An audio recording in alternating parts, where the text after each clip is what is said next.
बिहार में कोरोना की रफ्तार तेज है। पिछले 24 घंटों में 12,000 से ज्यादा मामले सामने आए हैं। राज्य में ऑक्सीजन और रेमडेसिविर की मांग काफी तेज है।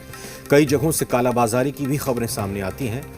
इसी कड़ी में बीजेपी सांसद और पूर्व उप मुख्यमंत्री सुशील कुमार मोदी ने राज्य में दवा और ऑक्सीजन की कमी को पूरा करने की बात कही है।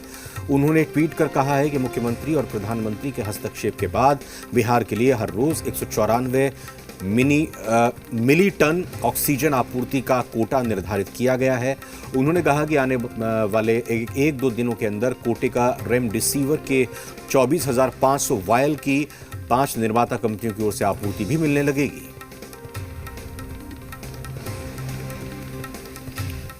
सुशील मोदी के ट्वीट के बाद सियासत भी गर्म आ गई है। विपक्ष ने निशाना साधते हुए कहा कि सुशील मोदी डीरेल हो गए हैं, वो ऑक्सीजन और रेमडेसिविर का कोटा कैसे तय कर सकते हैं।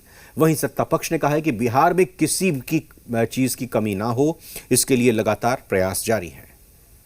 राज्यसभा के सांसद आदरणीय सुशील कुमार मोदी जी बोल रहे हैं। आदरणीय प्रधानमंत्री जी, आदरणीय मुख्यमंत्री जी के प्रयास से एक दो दिनों में ऑक्सीजन और रेमडेसिविर दवाई बिहार को मिलने शुरू हो जाएंगे।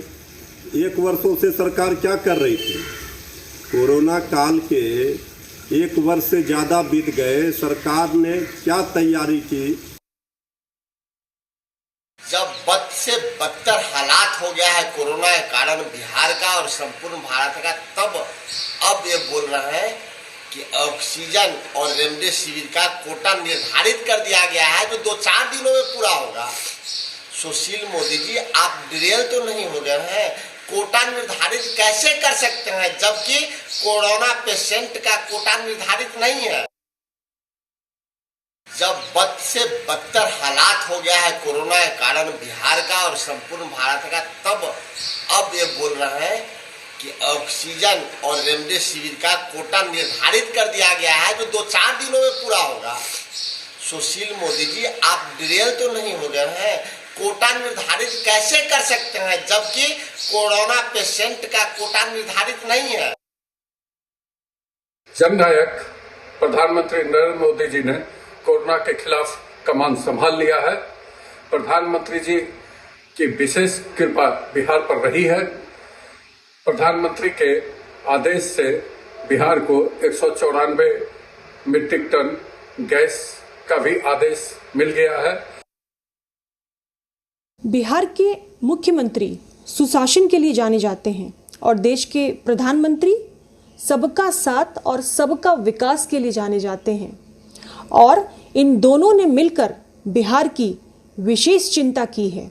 और इसका नतीजा यह है कि बिहार को अब अतिरिक्त ऑक्सीजन मिलेगा, जिसके लिए देश के प्रधानमंत्री और बिहार के मुख्यमंत्री कि कार्यशैली को सराहा जाना चाहिए।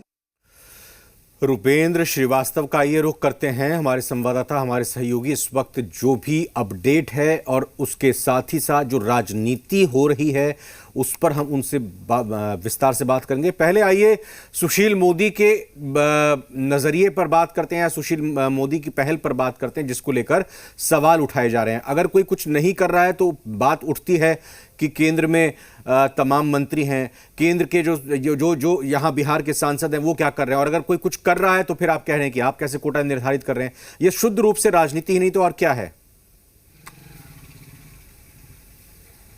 देखिए, कोरोना काल में भी राजनीति से जो राजनीतिक पार्टियां हैं वो बाज नहीं आ रही हैं, और राजनीतिक पार्टियां तमाम चीज़ें को देख रही हैं कि किस तरह से अभी हालात पैदा हुए हैं और किस तरह से लोगों की जान जा रही हैं। और दूसरी तरफ देखा जाए कि जिस तरह से कुछ किया जा रहा है, जैसे कि सुशील मोदी ने भी कहा कि 2 से 3 दिन में जो है और जो चीज़ें आवश्यकताएं हो उसकी पूर्ति कर ली जाएगी। और जो है जिस तरह से ये आपको 4 से 5 दिन पहले ऑक्सीजन को लेकर लोग काफ़ी घबराए हुए थे, ऑक्सीजन मिल नहीं रहा था, लेकिन अब जो है लोगों को ऑक्सीजन मिलने लगा है। हॉस्पिटल में पर्याप्त मात्रा में जो है ऑक्सीजन अब उपलब्ध हो गए हैं और लोगों की सांसें जो हैं अब थम नहीं रही हैं, सांसें चल रही हैं।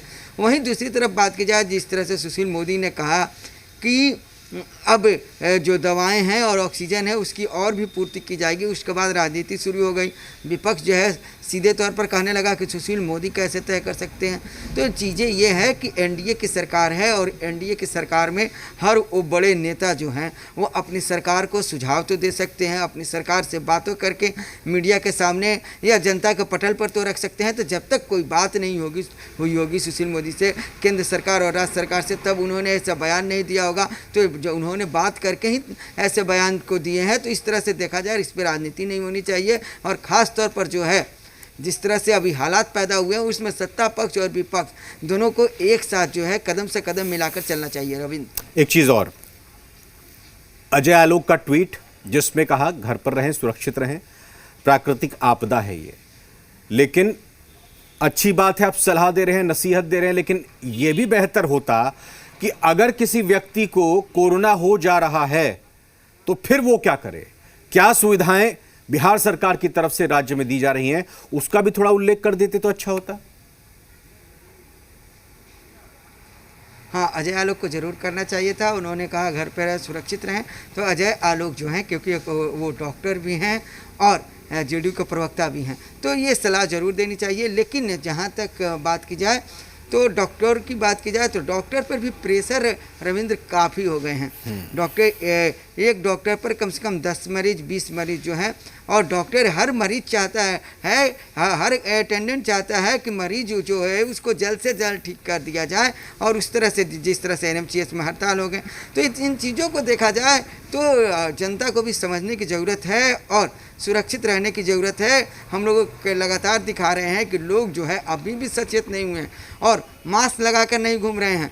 अभी भी आपको देखा जाए तो पटना में कई ऐसे चौक चौराहे हैं, कई ऐसे रोड हैं जहाँ पर लोग मास्क नहीं लगाए हैं, और लोग इसके लिए अच्छा समझते हैं कि मास्क नहीं लगा रहे वो अच्छे हैं, वो भले हैं, लेकिन वो नहीं जानते हैं कि कब वो बीमार पड़ जाएंगे। और यही कारण है कि संक्रमण का जो चैन है जो टूटना चाहिए, वो संक्रमण का चैन जो है वो बढ़ते जा रहा है। तो हमें भी सचेत रहने की ज़रूरत है। जनता जो बिहार की जनता है उन्हें भी सचेत रहने की ज़रूरत है। धन्यवाद आपका, शुक्रिया पूरी खबर पर बातचीत के लिए रुपेंद्र। आगे भी आपसे अपडेट लेते रहेंगे दिन भर क्या कुछ हलचल कोरोना को लेकर बाकी